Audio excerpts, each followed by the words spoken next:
ऊपर करोड़पति से अच्छे, नीचे गरीब विधवा सहेली के ससुराल वाले। आज मैं ऊपर आसमां नीचे, आज मैं आगे जमाना है पीछे, ला ला ला ला ला। क्या बात है भाई, आज तो बड़े गाने वाने गाए जा रहे हैं। बड़ी खुश नजर आ रही हो। आखिर हमें भी तो बताओ इस खुशी का राज। इससे पहले रितिका अपनी माँ को कुछ जवाब दे पाती, मोहन तुरंत बोल पड़ते हैं। रितिका, आज तुम्हारा रिजल्ट आने वाला है ना? हाँ पापा, तभी तो मेरे चेहरे पर खुशी पहले ही आ गई। आज 4 बजे रिजल्ट डिक्लेयर होगा और देखना आपकी लाडली ही स्टेट टॉपर बनेगी। चलो भाई, हम भी फिर तैयारी कर लेते हैं। आखिरकार टॉपर की माँ का भी तो इंटरव्यू लिया जाएगा।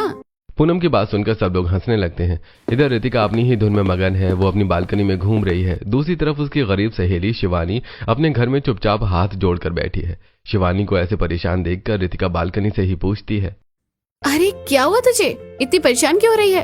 यार आज 4 बजे रिजल्ट आ रहा है ना, तो मुझे बहुत टेंशन हो रही है। पता नहीं कैसे नंबर आएंगे। जैसे तुमने पेपर दिए होंगे नंबर भी वैसे ही आएंगे। इसमें इतना परेशान होने वाली क्या बात है? हाँ, मेहनत तो की है मैंने, बाकी देखते हैं भगवान क्या करेंगे। ये कहकर शिवानी अपने घर के काम में लग जाती है। दूसरी तरफ रितिका खुद से बात करती है, भगवान कुछ नहीं करेंगे, जो एग्जाम में लिखा है वैसे ही मार्क्स मिलेंगे। ये लोग जो पढ़ते नहीं है ना, उन्हें ही रिजल्ट वाले दिन टेंशन रहती है। अपना तो सेट है, यहाँ तो टॉप करने वाले हैं।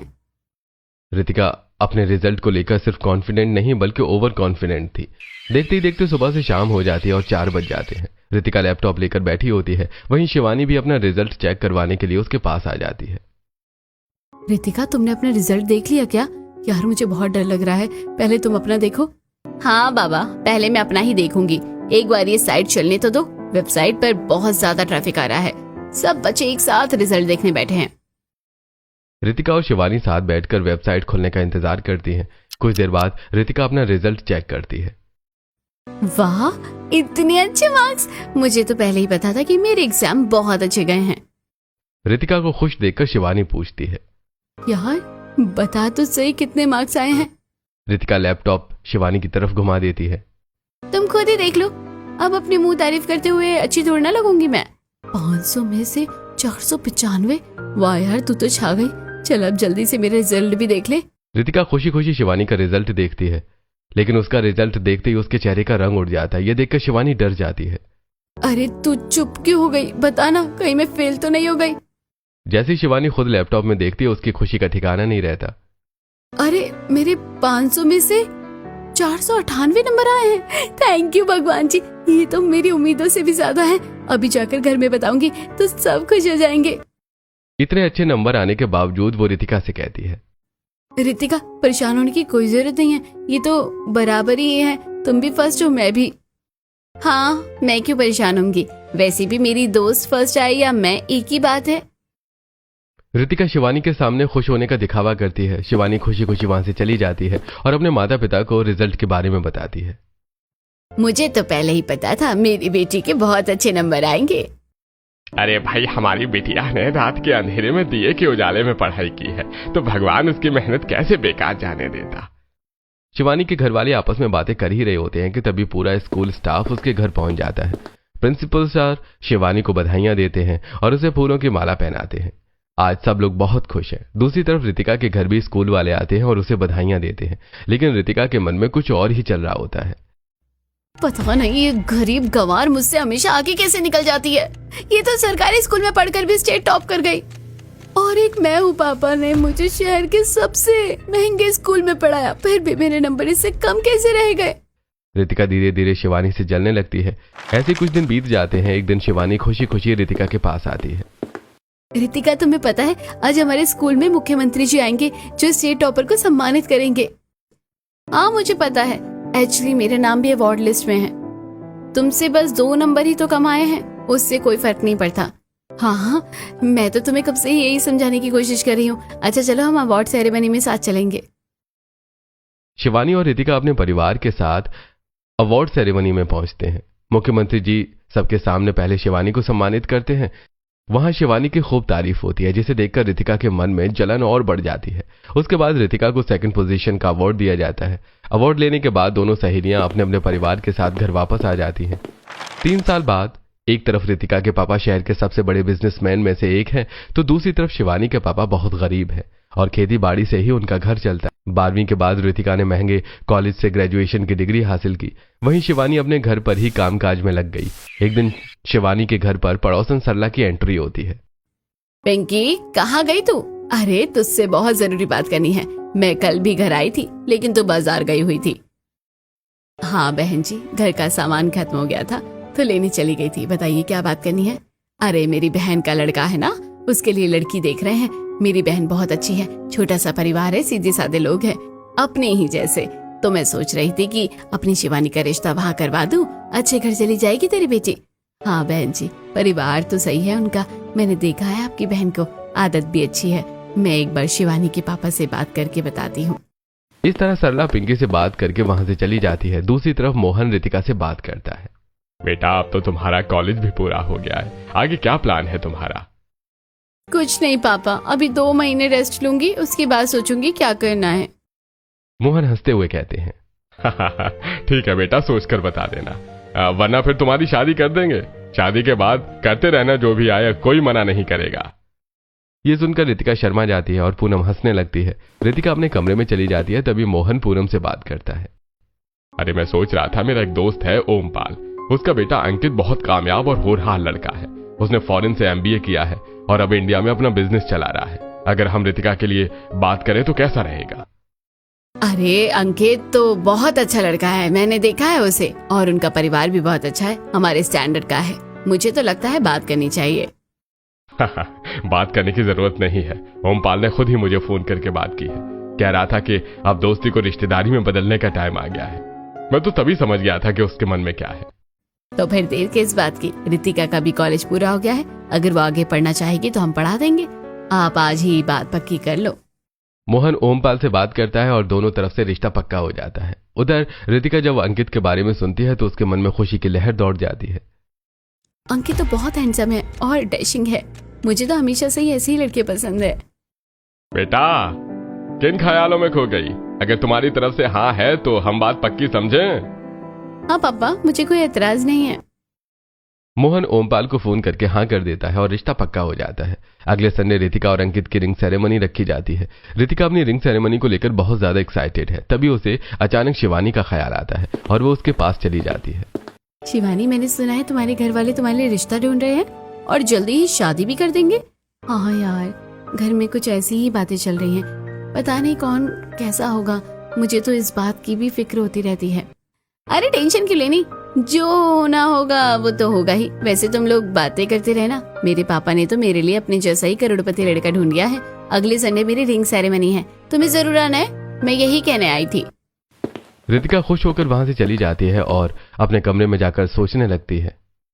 मेरी रिंग सेरेमनी में मैं इतना खूबसूरत लहंगा पहनूंगी कि सब मुझे देखते ही रह जाएंगे। वैसे भी इस गरीब शिवानी की शादी तो किसी गरीब लड़के से ही होगी, और वो भी मुझसे बाद में, या अभी मैं उससे आगे रहूंगी। ऐसा सोचते हुए रितिका अपने फोन में रिंग सेरेमनी के लिए आउटफिट डिजाइन फाइनल करती है और फिर अपनी माँ के साथ बाजार जाती है। महंगा और स्टाइलिश ड्रेस खरीदती है। वो उसके साथ महंगी ज्वेलरी, हील्स और डायमंड नेकलेस भी खरीदती है। घर आकर शीशे में खुद को देखते हुए कहती है, इस बार तो ये गंवार मुझसे बराबरी बिल्कुल नहीं कर पाएगी। जरा सी मेहनत करके मुझसे ज्यादा नंबर ले आई तो खुद को बेस्ट समझने लगी। अब देखना पूरा मोहल्ला मुझे ही देखेगा। हर बार की तरह रितिका अपनी रिंग सेरेमनी को लेकर भी ओवर एक्साइटेड और ओवर कॉन्फिडेंट होती है। आखिरकार कुछ दिनों के इंतजार के बाद संडे आ जाता है और लड़के वाले रितिका के घर पहुंचते हैं। रितिका के मम्मी पापा उनका बहुत अच्छे से स्वागत करते हैं। उधर रितिका शहर के सबसे महंगे पार्लर से तैयार होकर आती है। उसने पिंक कलर का लहंगा पहना है। उसका ब्लाउज बैकलेस, स्लीवलेस और डीप नेक है। तैयार होने के बाद रितिका शिवानी को फोन करती है। शिवानी, तुम अभी तक नहीं आई? कहीं ऐसा तो नहीं कि तुम मेरी सगाई में आने का सोच ही नहीं रही? नहीं यार, तू कैसी बातें कर रही है? तू मेरी बचपन की सहेली है, मैं तेरा इतना बड़ा फंक्शन कैसे मिस कर सकती हूँ? तू फोन रख, मैं अभी तैयार होकर आती हूँ। शिवानी फोन रख देती है और अपनी माँ से कहती है, मम्मी देखो ना, वो मुझे बार बार बुला रही है, लेकिन मेरे पास पहनने के लिए कुछ भी नहीं है। कितने दिन हो गए मैंने कपड़े नहीं खरीदे हैं और ना ही अपने लिए कुछ बनाया है। अब मैं क्या पहन कर जाऊं? शिवानी, तू तो बेकार में ही परेशान हो रही है। तेरे पास वो ड्रेस है ना जो तूने दिन रात जाग कर बनाई थी, वही पहन कर जा, बहुत प्यारी लगती है। शिवानी ने कुछ दिन पहले अपने हाथों से एक बहुत ही प्यारा गाउन बनाया था। उसकी फुल स्लीव्स थीं और बोट नेक टाइप का गला था। पूरे गाउन पर उसने अपने हाथों से धागों की बहुत सुंदर कढ़ाई की थी। थोड़ी ही देर में शिवानी वही गाउन पहनकर तैयार हो जाती है और रितिका के घर पहुंच जाती है। शिवानी का आउटफिट बहुत ही प्यारा लग रहा था। जैसे ही वो घर में एंट्री करती है, रितिका की नंद सपना उसे देखकर बोल पड़ती है, wow, you looking so gorgeous. आपका आउटफिट रियली बहुत अच्छा लग रहा है। ये हैंडमेड है ना? हाँ जी, ये मैंने खुद सिला है। ये तो काफी टाइम पहले से बना हुआ था, आज पहनने का मौका मिला है। दैट्स ग्रेट, मतलब आप तो बहुत अच्छे फैशन डिजाइनर है। नहीं, मैं फैशन डिजाइनर नहीं हूँ, ये तो मैंने थोड़ा बहुत अपनी मम्मी से सीखा है। रितिका जब शिवानी को सपना से बातें करते हुए देखती है तो उसके तन बदन में आग लग जाती है। सपना बार बार शिवानी की तारीफ किए जा रही थी। थोड़ी देर में रितिका की एंट्री होती है। उसे देखकर वहां मौजूद औरतें आपस में बातें करने लगती हैं।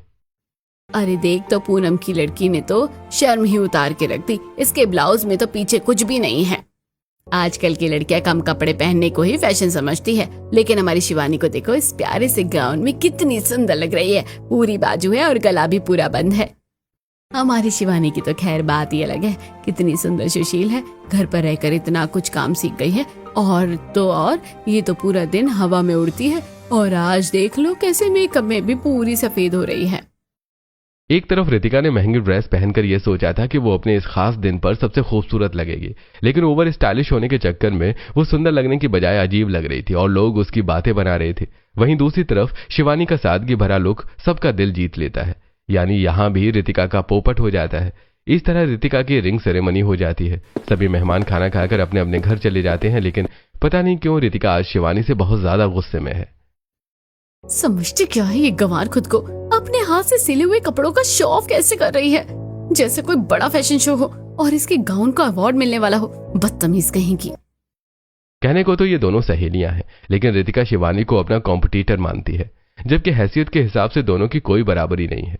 कुछ ही दिनों में रितिका और अंकित की शादी हो जाती है। वहीं दूसरी तरफ शिवानी का रिश्ता अमित नाम के लड़के से तय हो जाता है और उसकी भी शादी एक साधारण परिवार में हो जाती है। शादी के बाद रितिका पिंक कलर की साड़ी पहनकर हॉल में जाती है, जहां उसके ससुर, सास, नंद और पति बैठे होते हैं। ये क्या, तुम इतनी सिंपल होकर आ गई? अरे करोड़पति ससुराल की बहू हो तो लगना भी तो चाहिए ना। चलो मेरे साथ आओ। डिम्पल रितिका को अपने कमरे में ले जाती है और उसे सोने के भारी गहने, चूड़ियां और अंगूठी वगैरह पहनाने लगती है। मम्मी जी, ये सब बहुत भारी है, मैं रोज घर में ये सब कैसे पहनूंगी? तभी उसकी नंद बोल पड़ती है, भाभी आप तो ऐसे बोल रही हो जैसे किसी गरीब घर से आई हो और आपने ये सब कभी पहना ही ना हो। ऐसी बात नहीं है, मेरे पापा भी अमीर है, मैंने बहुत सोना पहना है, लेकिन चीजें कंफर्टेबल भी तो होनी चाहिए। इस तरह रितिका को न चाहते हुए भी सारे भारी गहने पहनने पड़ते हैं। चलने पर छमछम की आवाज आती है, जिससे वो खुद ही इरिटेट होने लगती है। ऐसे ही 1-2 दिन बीत जाते हैं। एक दिन रितिका अपने कमरे में बोर हो रही थी। वो अपने पति अंकित को कॉल करती है। अंकित, तुम्हें जरा भी ख्याल नहीं आया? हमारी नई नई शादी हुई है और तुम हो कि काम से ही फुर्सत नहीं मिलती तुमको। माना तुम बिजनेसमैन हो, लेकिन मेरे लिए भी तो तुम्हारी कुछ जिम्मेदारियां हैं। यार बच्चों जैसी बातें मत करो। घर में बाकी सब लोग हैं, उनके पास बैठो, टाइम स्पेंड करो। तुम्हारे पास फोन है, मूवी देख लो, दोस्तों के पास चली जाओ। मुझे काम है, मुझे काम करना पड़ेगा। अंकित रूखे तरीके से बात करके फोन काट देता है। रितिका का मन आज बिल्कुल भी घर में नहीं लग रहा होता। वो अपने कमरे से निकलकर बालकनी में आ जाती है, जहां उसकी नंद सपना पहले से बैठी होती है। अचानक रितिका की नजर नीचे सामने एक झोपड़ी वाले घर पर पड़ती है। सपना, ये कौन लोग हैं? लगता है इनके घर में शादी हो रही है। पता नहीं भाभी कौन है ये लोग। इनकी वजह से हमारी सोसाइटी भी गरीबों वाली लगती है। इन्हें झोपड़ी बनाने के लिए भी यही जगह मिली और शादी भी देखो 4 लोगों में ही कर रहे हैं। कोई शादी ऐसी होती है क्या भला? रितिका बालकनी से उस गरीब घर की शादी देख रही थी। तभी अचानक उसकी नजर दुल्हन पर पड़ती है। दुल्हन को देखते ही वो चौंक जाती है और एक साथ खुश होकर कहती है, अरे ये तो मेरी दोस्त शिवानी है। ये यहाँ क्या कर रही है? मतलब इसकी शादी यहाँ पर हुई है। रितिका शिवानी को वहां देखकर बहुत खुश होती है और मन ही मन कहती है, अब आया ना ऊंट पहाड़ के नीचे। जैसा इसका मायका था वैसा ही ससुराल है। मतलब यहाँ भी इसकी मुझसे कोई बराबरी नहीं। शिवानी को अपने ही पड़ोस के गरीब परिवार में बहू बनकर आया देखकर रितिका अंदर ही अंदर बहुत खुश होती है। ऐसे ही 1-2 दिन बीत जाते हैं। एक दिन रितिका जल्दी जल्दी साड़ियां उतारकर सीधा शिवानी के पास पहुंचती है। शिवानी रितिका को देखकर खुश हो जाती है और उसे गले लगा लेती है। मम्मी तो कह रही थी कि तुम्हारी शादी हो गई है, लेकिन तुम मेरे पास ही आ जाओगे, इसका मुझे अंदाजा नहीं था। हाँ अच्छा है ना, कम से कम